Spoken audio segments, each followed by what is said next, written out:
This is a final video to fix Geometry Dash not launching on Steam, so you can stop searching right now. Are you facing this exact problem where the game simply refuses to open no matter how many times you click play? This annoying issue happens because of small errors in the game files or tiny conflicts within your computer system. Most solutions you find on YouTube or social media are very confusing and way too long to follow. Rexus is here to help you with a clear and simple fix that actually works.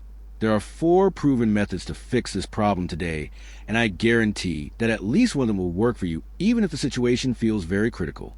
You should pause the video right now to try these methods one by one, or take quick screenshots of the instructions.